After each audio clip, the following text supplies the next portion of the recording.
right, this is 49ers Talk brought to you by Big O Tires. When it comes to tires, they're the pros and back it up with the lowest tire price guarantee. Set an appointment at bigotires.com and drive away knowing you got the best deal on the road with the team you trust, Big O Tires. All right, we'll wish you a happy Christmas, a Merry Christmas, or hope that you had a Merry Christmas, depending on when you've seen this. And Jennifer, you're all decked out there. You got the Christmas tree up and burning all kinds of electricity. I love it. Trying to be a little festive, a little different view of the place here. So yes, have my Christmas tree up. It's been a weird week. I don't know what day it is. So, no matter what day you listen to this podcast, Merry Christmas, Happy Holidays, because I have no idea what day it is. When the games are on Sunday, East Coast game, fly back home, then it's a Sunday night game, not a regular Sunday game. My whole body clock is thrown off. And you know what? In the entire body clock of NFL teams, they always do this thing like, when they play a Monday game, a Thursday is a Wednesday, a Friday is they do this whole thing because they're so structured in how they approach the week.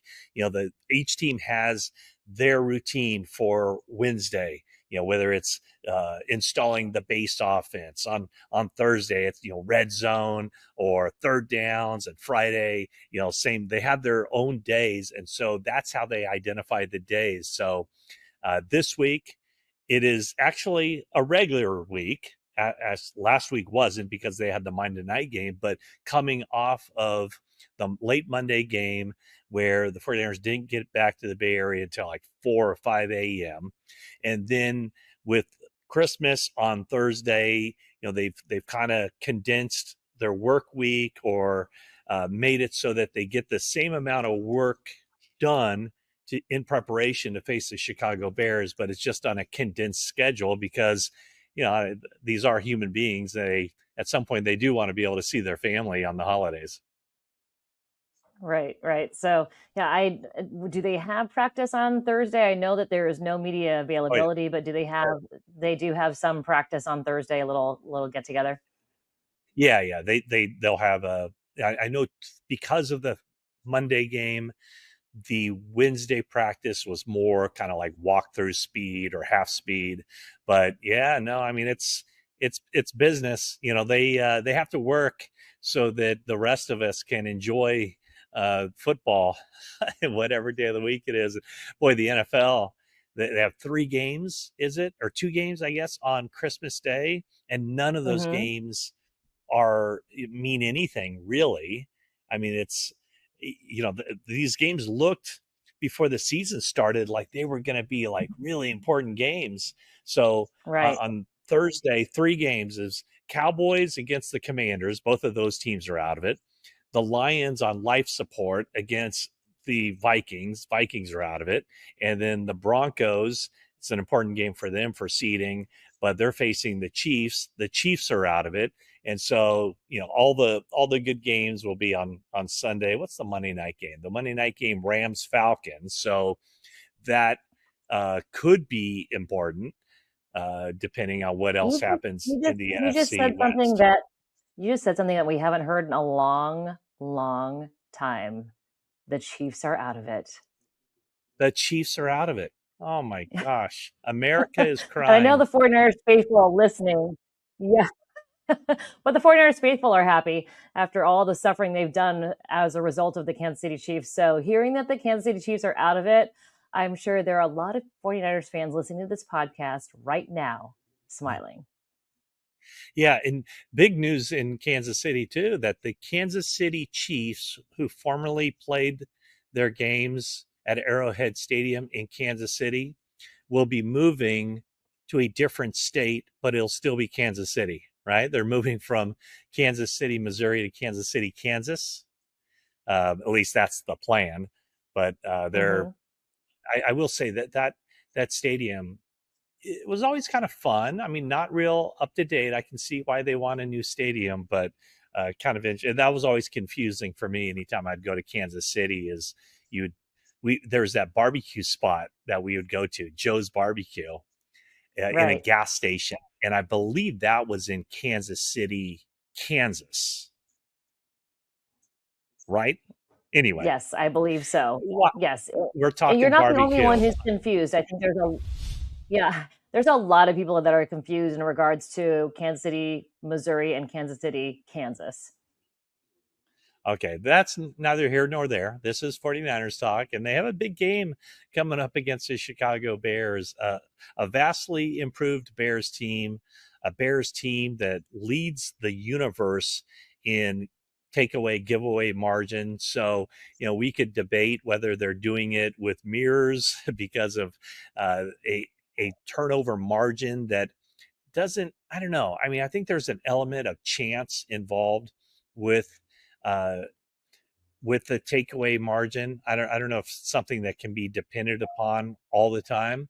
And they've also done it by winning 6 games this season in which they've trailed after the 2-minute warning.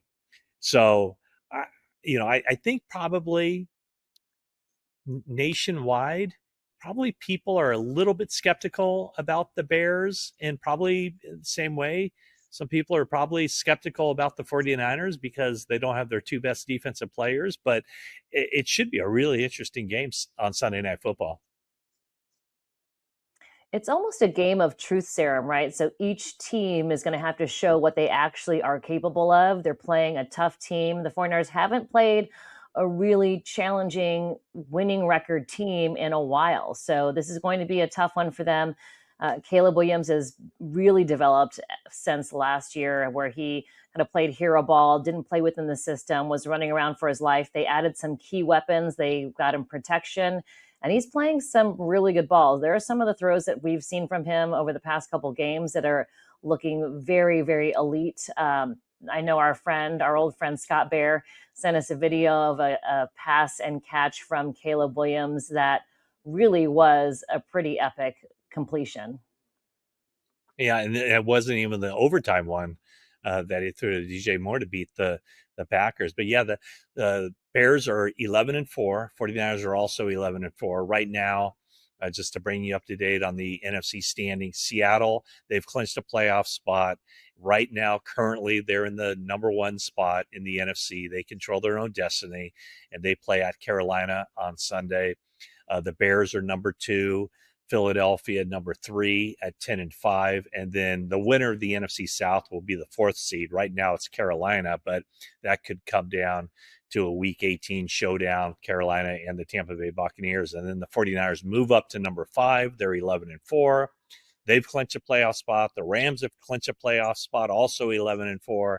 And then right now, Green Bay's in that 7th and final spot, 9-5-1. And there is a chance the Detroit Lions are mathematically still alive in this, but it kind of brings you up to date on the playoff picture right now, where the Seahawks and the 49ers are the only teams that control their own destiny to get home field advantage throughout the playoffs.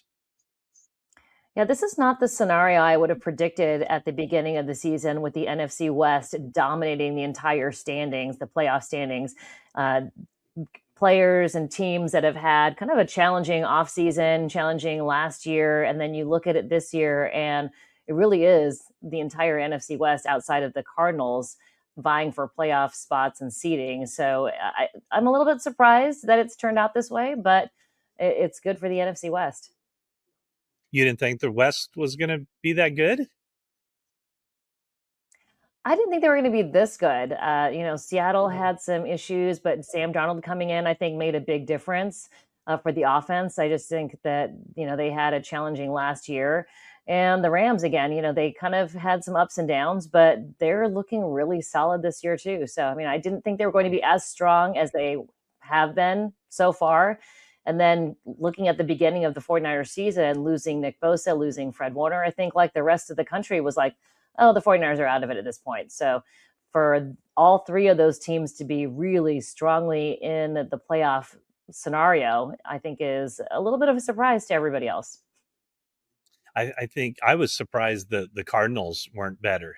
They were right there, right at 500 a year ago. I think they finished 8-9 a year ago. But man, they're always, I guess, the easiest thing to do. And I know the Friars finished last in the division last season, but I think when you do your predictions for the NFC West every season, just start off with Arizona at 4 and then work from there. I think that's the easiest bet. So, hey, Jennifer, the Pro Bowl teams were announced this week after the game on Monday night. The 49ers players found out who were going, and it's 6. Four, not a surprise at all. Just write down Christian McCaffrey, definitely write down Kyle Juszczyk. George Kittle made it. Trent Williams made it. And then a couple of guys that I would not have thought that would make it, but it's very much emblematic of how the 49ers are vastly improved on special teams this season. Luke Gifford, the special teams player, he's the one guy that was chosen by the coaches and the players as the best special teams player in the NFC. He got no love at all from the fans. Fans voting, players and coaches all count 1/3, and he wasn't even in the top 10 in the fan voting. But Luke Gifford makes it. John Weeks, the long snapper, makes it. And then also the return specialist, Sky Moore, is an alternate. So what stands out to you about who made it or who didn't, and just the 49ers representation in the Pro Bowl? Yeah, not a surprise with the 4, right? I'm really happy for Trent Williams. He gets his 12th Pro Bowl nod, which is, he's now one of 4 offensive linemen that have done it. And I know he wants to, set a record and be one of the most decorated offensive linemen out there, and he has a chance to do it. When he was on the post-game show after the Colts game on Monday night, the crowd that was left in the stands was chanting, "One more year, one more year." And he said he's not even close to being done yet. So, how many Pro Bowls can Trent Williams rack up? Nice to see that there were some special teams nods. But yes, I think, the one I'm watching the most could be Trent Williams. How many more can he get? Can he set a record for offensive linemen? And no surprise with George Kittle and Christian McCaffrey and Kyle Juszczyk, really. Okay, so yeah, you mentioned that about Trent Williams, and I believe next year is the last year of his contract. Um, this last, I mean, boy, we're spinning that ahead to late April, but last year, I think the way the 49ers handled the draft, I think what this season has proved is that they were justified in not reaching for an offensive lineman when clearly an offensive lineman wasn't the next person on their board whenever it's time to choose. I mean, they didn't take their first offensive lineman until after they had already taken another quarterback, Curtis Rourke, in the 7th round. Right. So, when you look ahead, I'm telling you, I would not be surprised at all if the same offensive line that is currently playing right now is the starting unit to open next season. Now, Spencer Burford is scheduled for free agency, but I would be really surprised, I think, if Trent Williams isn't back at left tackle. I would be shocked if Colton McKivitz isn't back at right tackle. I would be shocked if Dominic Pooney isn't back at right guard. And I'd be surprised if Jake Brendel isn't back at center. So then the only opening there would be, with Ben Barch is scheduled for free agency, with Spencer Burford scheduled for free agency. The only opening, as long as Trent Williams doesn't surprise us and retire, the only opening would be at left guard. So I can see basically the same offensive line back next season.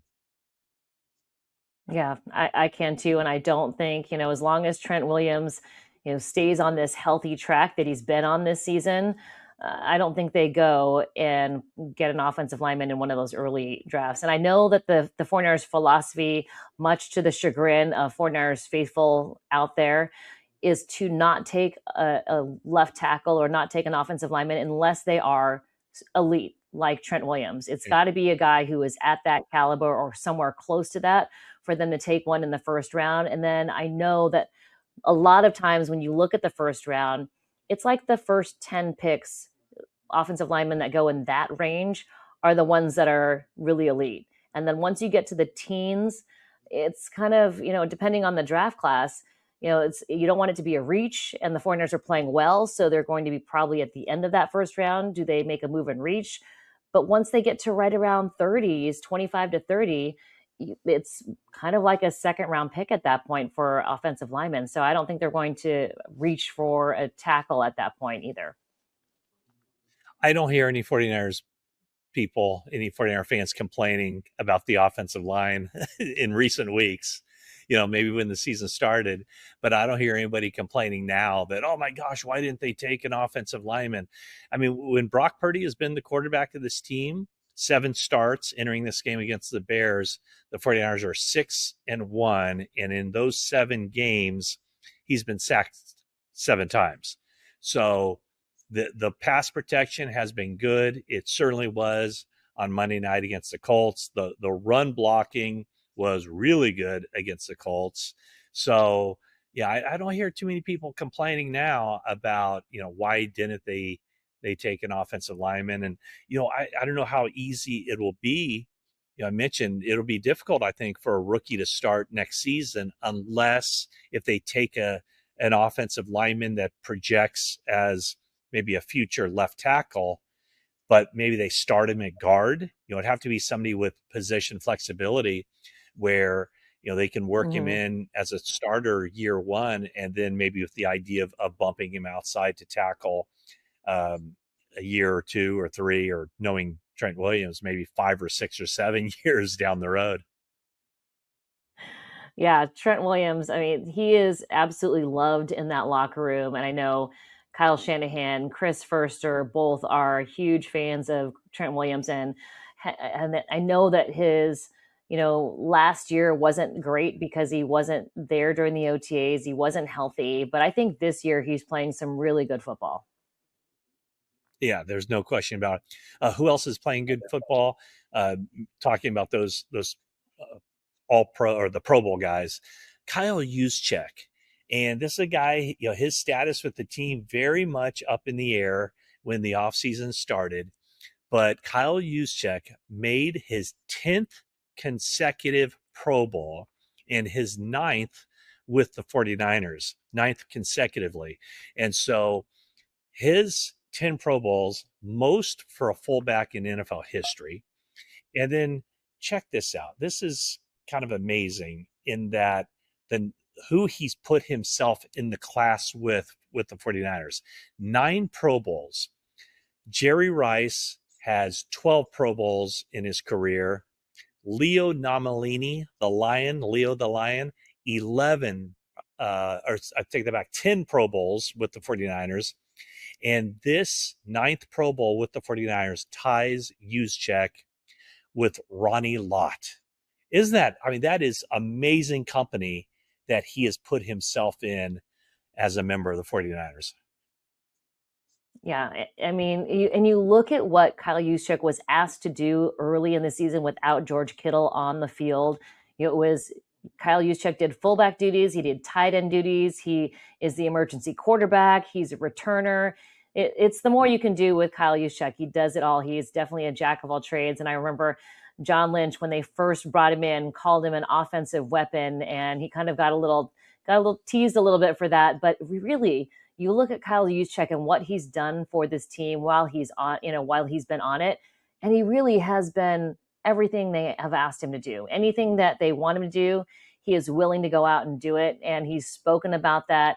And I just think that is getting that in a player is really invaluable.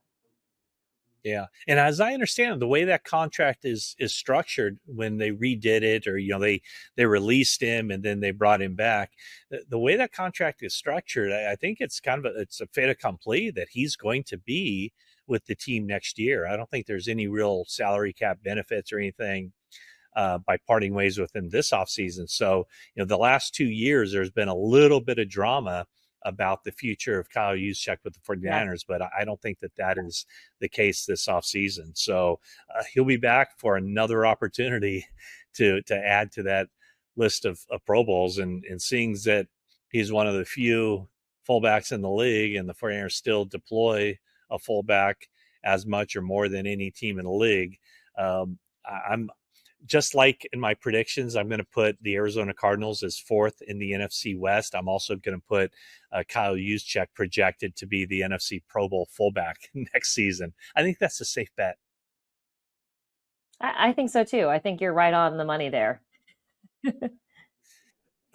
Okay, so we got plenty more to talk about as we look ahead to this 49ers matchup against the Chicago Bears on Sunday Night Football. And Jennifer and I will talk about more about this game, and Jennifer will bring in a special guest on 49ers Talk. We're back on 49ers Talk, brought to you by Toyota, class-leading MPG and more hybrid models than any other brand. Toyota, let's go places. So, yeah, the 49ers have this game Sunday night. I think their injury report early in the week was encouraging. Kyle Shanahan did not close the door on George Kittle being available after he had the ankle sprain Monday night. With Ricky Pearsall returning to limited work with the ankle and knee injury, and Renardo Green back to limited work with a neck injury. I think that's very, very positive. And also Tatum Bethune, full participant. And Jennifer, coming out of that game on Monday, it seemed like it was going to be kind of iffy with four of those players being available to face the Bears. And now things look a lot more positive as the work week begins. Absolutely. Tatum Bethune, I spoke to him after the game, and he was definitely more concerned about missing tackles than his ankle. So we knew he went back into the game, and he did play some. But when I spoke to him kind of in passing as he was leaving the locker, and we chatted for maybe about 60 seconds, he was like, yeah, a little bit of rust. My angles weren't exactly right on those. I need to get better at, need to stop the missed tackles. So he knew right away that he had some missed, and he was charged with 3 missed tackles in the game by PFF. And so he did not mention at all his ankle, and he seemed to be walking normal-ish as he was walking out of the locker room. They all have kind of bruises and nicks as they're walking out of a locker room. George Kittle also, no walking boot. He was walking, very lightly, but not necessarily limping hard coming in and out of the conference room, the podium, the interview room. He was also walking around the locker room with bare feet. So I had figured that he was probably potentially going to be available for Sunday night's game. And then, yes, really, really great to hear that Ricky Pearsall is returned to limited. And one thing he told me after the second PCL injury was that, hey, I've gone through it now. I know how to manage it. I know how to treat it. So I know exactly what to do to get myself right. That's what he told me. So with Kittle, after the game, he said that it was a hip drop tackle. So I went back and rewatched the game on Tuesday, and he said it was a hip drop tackle in the second quarter. I went straight to the second quarter and I didn't see anything. So then I was like, well, maybe he meant, first half and maybe just the first quarter. And there was a hip drop tackle, or one that kind of looked like it could be, in the first quarter. And then I posted video of it, and someone said, oh, I think there was a play in the third quarter where he got injured. And it's like, well, he said second quarter. Okay, well, let's look at the third quarter. And there was another play that could have been a hip drop tackle as well. So there were 2 plays. And I asked Kyle Shanahan about the hip drop tackles. Remember, it was the week before that Ricky Pearsall was injured, the hip drop tackle from against the Tennessee Titans, and that player got fined $23,000. Shanahan was like, oh, that was a definition of a hip drop tackle against Pearsall. He said both of these ones against Kittle could have been, but they were a little bit more debatable, not as cut and dried as the one with Pearsall. But I mean, that was a unique thing where, the NFL has tried to outlaw this play, and it very well could have been that, Pearsall got injured by one, and maybe Kittle got injured by one of the 2, and none of those plays were penalized on the field. Yeah, I had figured it was in the third quarter, because looking at George Kittle when he's on the sidelines, when the camera goes to him, he's always clowning with the camera. He's communicating with the spider cam. He's, if, a camera comes up behind the bench, he's looking at it. He's saying, "Hi, Mom," or whatever it is. Like, that's who George Kittle is. And when they showed a shot of him in the third quarter, he kind of had his elbows on his knees and he had his head in his hands. And I was like, oh, something recently just happened. So that wasn't in the second quarter, but it was in the third. So I think it did like either exacerbate it in the third, but that's when we started to see trainers around him and saw him like kind of walking around the sidelines, doing a lot of pacing, talking to the trainers, him trying to do a little, change of direction while he was over there by the bench area. And then he didn't go back into the game. Yeah, there's always that part of me that, realizes that adrenaline is a powerful drug. So, sometimes we always hear about guys, getting injured or having something happen to them, but they continue to play and they don't seem affected by it at all. And then after the game, when that adrenaline wears off, that's when they feel it.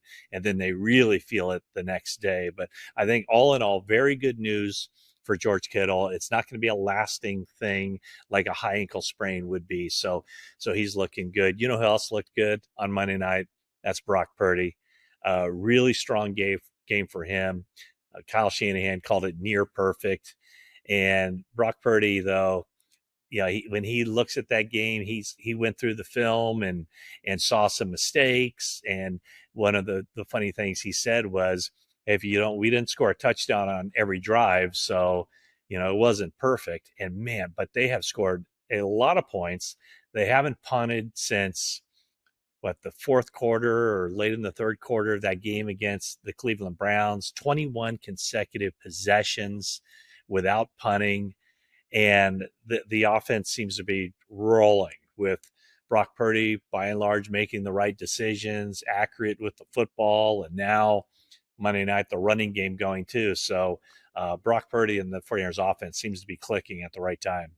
Absolutely. And Brock Purdy, NFC Offensive Player of the Week for that performance, the 5 touchdown performance. And, yes, that one ball that was tipped by Kendrick Bourne ended up being an interception. He said he could have, had it a little bit lower so that he could have gotten it. Kendrick Bourne took the onus on himself and said, "Hey, it touched my hands. I've got to bring that ball in." I liked Brock Purdy's story about Kendrick Bourne being so excited about getting his bonus 3 different times and then finally getting that $500,000 bonus. He said to us after the game, he's like, "I'm going to share the love. I'm going to give some money to my wide receiver teammates." I'm not sure how much he's going to give or whether it's Christmas presents, but he did say he was going to share the love because he is so happy being where he is now. Yeah. Kendrick, hold on to your money. You earned it. You don't have to be giving money to other well-paid professionals. So Brock Purdy, with that game on Monday night, his passer rating is now 102.1. He doesn't have enough pass attempts to qualify, but there are only 4 quarterbacks, 4 starting quarterbacks in the league that have higher passer ratings. Matthew Stafford at 112.1, Jared Goff, Drake May, and Josh Allen. And I know there's been talk. Greg Papa, our friend, who will be back in the broadcast booth, by the way, Sunday night. So can't wait for that. He was asking me about Christian McCaffrey perhaps being MVP with his great season he's having, over 1,000 yards rushing, 92 receptions. I mean, I don't think Christian McCaffrey will be the MVP of the league. I think Matthew Stafford, Drake May, Josh Allen. Those are the guys. But I would say that McCaffrey has to be in the mix again for NFL Offensive Player of the Year, although I think his rushing average will probably prevent him from that. But he would certainly be at the top of everyone's list, I would think, for NFL Comeback Player of the Year. Oh, absolutely. Absolutely. And he's got to be the 49ers MVP for sure. I mean, the fact that he's been healthy for every single game, putting this offense on his back with the absence of Brock Purdy early in the season, with George Kittle out, just for him to be as reliable and as available as he has been and putting up the numbers he has. Now, if he does get 150 more receiving yards in these next 2 games and has his second 1,000 year, I don't know if there's, he's got to be at least comeback player of the year, if not in running and one of the top votes for offensive player of the year. Yeah, but I think he gets our vote for the Bill Walsh Award. That's for sure, as Yes. the team MVP. So yeah, great season so far for Christian McCaffrey, especially coming off of last year where he only got on the field 4 times. And the way I look at it this year is, 49ers finished with a 6-win season last year. McCaffrey was rarely on the field. This year they already have 11 wins with 2 games left, and they can't keep him off the field. And the only time that he's on the injury report is when they don't play. When he didn't play in the preseason, he was on the injury report week 1 and then coming off the bye week. So the way to keep Christian McCaffrey healthy is to feed him the ball 20 to 25, 30, 35 times a game, and you'll see him stay healthy. Never take him off the field. That's when Yeah. Exactly. That's when this year he's had a few injury reports. Yeah, absolutely. Okay, so I know you had an opportunity. Obviously the NBC crew is coming to the Bay Area for Sunday Night Football. You had an opportunity to talk to John Lynch's old coach, Tony Yeah, Dungy. I did. And, he's so insightful and he watches all of the games. So to get his opinion on how these two teams match up, he said a lot of it depends on the run game, who is more successful on the ground. And that's going to really determine the outcome of the game. He said it's going to be a hard fought matchup. And he had so many interesting things to say. And I also asked him about his former team or his former teammate, his former player, John Lynch, and what he was like, and if he projected him to be where he's at now when he knew him back as a player. It's a fun interview. Yeah, so Tony Dungy, I know he misspoke a couple times referring to Jonathan Taylor as Fred Taylor. I assume that's PTSD from a former coach who coached in the AFC South and had to go up against that Jacksonville running back, but the Indianapolis running back, Jonathan Taylor. 49ers did a really good job against Jonathan Taylor. And, they're going to be really tested in this game too with DeAndre Swift and Kyle Monangai. I mean, that is a really good 1-2 punch that the Chicago Bears offer up. And that's going to be as much of a key to this game, the 49ers run defense, as it was on Monday night against the Colts. I was listening to the broadcast of that Bears Green Bay Packers game, and what Tom Brady and Kevin Burkhardt did say is that the weakness of the Bears defensive line are the runs on the inside, which Christian McCaffrey is really good at. So if that holds true, Christian McCaffrey running up the center between the A and B gap could be a key for the 49ers to dominate that ground game. So we'll see how that pans out. Yep. All right. So have yourself a great holiday season. Enjoy Christmas with your family, or maybe you've already enjoyed it. But it should be a couple of, week 16 will be tough to top around the NFL, but for the 49ers, it doesn't get any more important than this game coming up at Levi Stadium. So Jennifer, you and Tony, take it away. All right. So excited to welcome Tony Dungy into 49ers Talk, former Indianapolis Colts head coach, and now from Football Night in America. First, I have to ask you, the 49ers Indianapolis Colts matchup, what surprised you most about that game? Well, 2 things. I think, number one, the Niners' ability to take Fred Taylor out of the game and really stuff that Colts running game. And then number 2, the effectiveness that they threw the ball. When I think of San Francisco and Kyle Shanahan, I think of pounding that running game, and I knew they'd get Christian McCaffrey going, but 5 TD passes and just hitting clutch play after clutch play through the air. I thought it was a really outstanding offensive performance. There's been varying opinions about Brock Purdy. What have you seen from him in his progression since his huge contract during the offseason? Well, Brock Purdy has been very, very special for the Niners. He's taken them into the playoffs. He's done everything they've asked. And I know people look at the big contract and is he really that good? But he's a leader. He's just what they need. And I know they're delighted to have him. I think healthy down the stretch, it's going to be huge for them to have Brock playing at his best. And then Christian McCaffrey, another 1,000-yard season. He has just carried this offense on his shoulders. How do you see him attacking this Bears defense?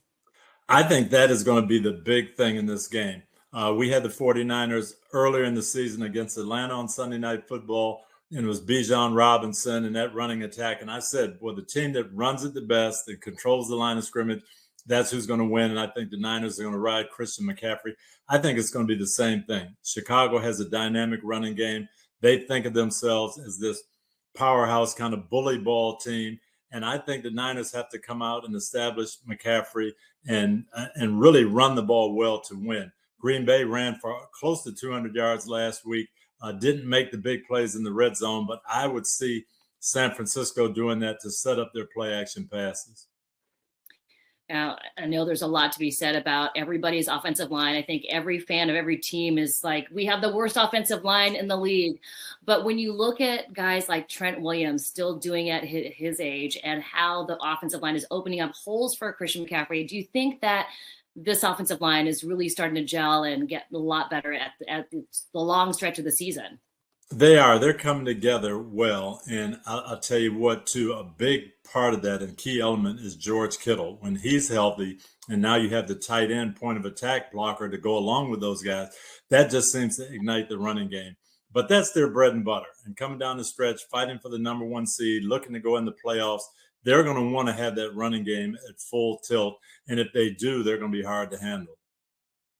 Are you surprised at all that Brock Purdy has had the productivity that he's had without Deebo Samuel, without Brandon Ayuk, and for most of the season without Ricky Pearsall?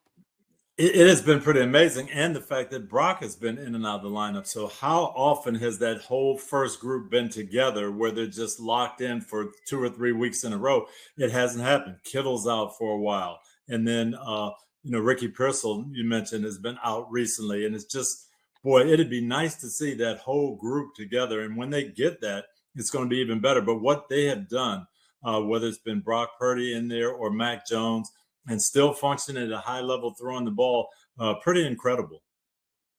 Now they're going up against a young quarterback again. It was 2 young quarterbacks in Shedeur Sanders and Cam Ward, then a much more veteran quarterback in Phillip Rivers, who I think ran out of steam in the second half a little bit. What do they have to do to scheme up against Caleb Williams, who seems to be really hitting his stride with the Bears? He is. And what Caleb has been able to do most of the year is throw when they want to, not out of desperation. And they've got the 2 good running backs. They've got a power running game. You have to defend that. Bring your safeties down close, a lot of one-on-one coverage.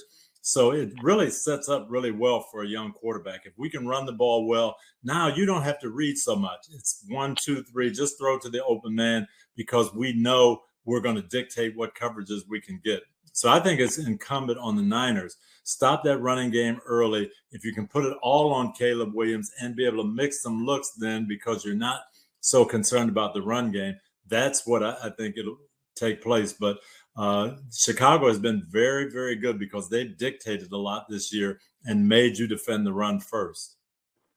Now, the Colts flipped it up a little bit, didn't throw a lot in their first game with Phillip Rivers versus Seattle, and then pushed the ball down the field versus the Niners. Where do you see this game kind of fleshing out with the 49ers and the Bears? Well, I think the Niners went into the Indianapolis game saying, we cannot let Fred Taylor beat us. Let's make this 44-year-old man beat us. And they did. They loaded the line of scrimmage. They stopped Taylor well. Yes, they gave up some plays, but in the end, Indy couldn't keep that going. I think it'll be the same thing. We can't let Swift and Monangai get going. We're going to close that box down, tighten up on the run. Make Caleb Williams throw 40 passes and see if he can beat us. Yes, he's talented. They've got some good receivers. But if we force him to throw a lot, he'll make some mistakes. He'll give us some balls that we can take advantage of. And so I think that's going to be the key. Caleb Williams is talented. He'll make some highlight reel plays, but can he do it for all 4 quarters?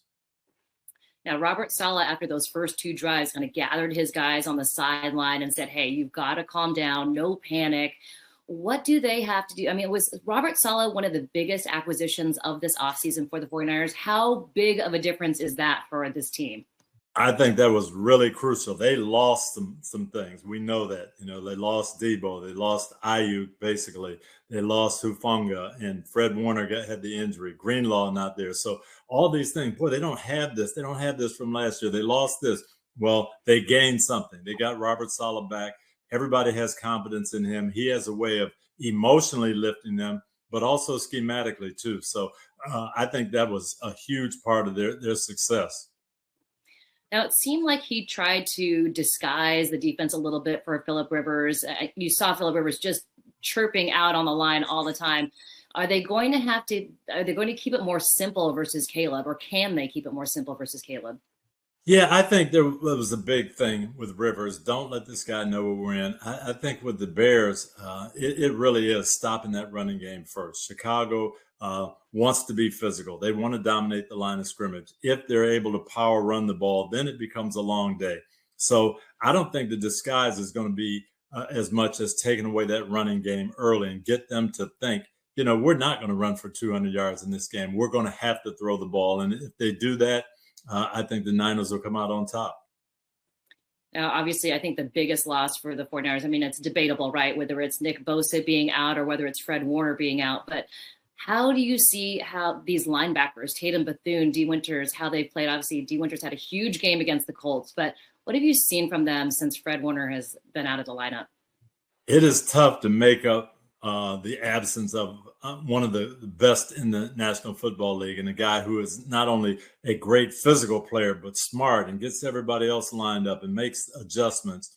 So the young guys have had to step up. They've done it. They haven't used that as an excuse, and they're playing good ball right at the right time. Fortunately, they've been in the lineup for a while. Now you get into these big December games, and it's not, we've got a young rookie in there or a guy who hasn't had much time. No, they fit into the system. Robert knows what they can do. He puts them in the right positions, and they're coming through. And what have you seen from this defensive line? Alfred Collins, rookie, CJ West, rookie, got their first NFL sacks. I know it's always a journey for a young defensive lineman to get going in the NFL. What do you think about their progress so far? Well, they're doing well, and that, of course, that's not what you want to hear. Oh, he got his first sack in week 15. But as guys get to play and develop, and I'll tell you, my Super Bowl year in 2006 with the Colts, we had that same thing. We had some injuries. We had guys that came on, and they played down the stretch, made some mistakes, grew from it. Kelvin Hayden was a second-year player. Marlon Jackson was a second-year player. They get the two biggest interceptions maybe in the history of the Colts in the championship game in the Super Bowl. So they learned from those experiences. Yeah, they had some ups and downs. And I think it's the same thing with these guys. They're growing from it.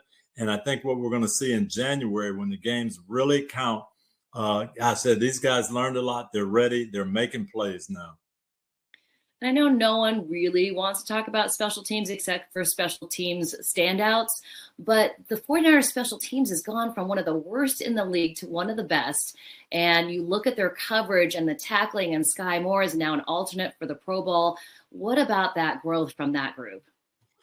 Sky Moore, I think, has helped them. When you get a return guy who gives juice to everybody, and now you go out on the field thinking, I need to do my job because this guy can break it. And everybody has that feeling. That just elevates you a little bit.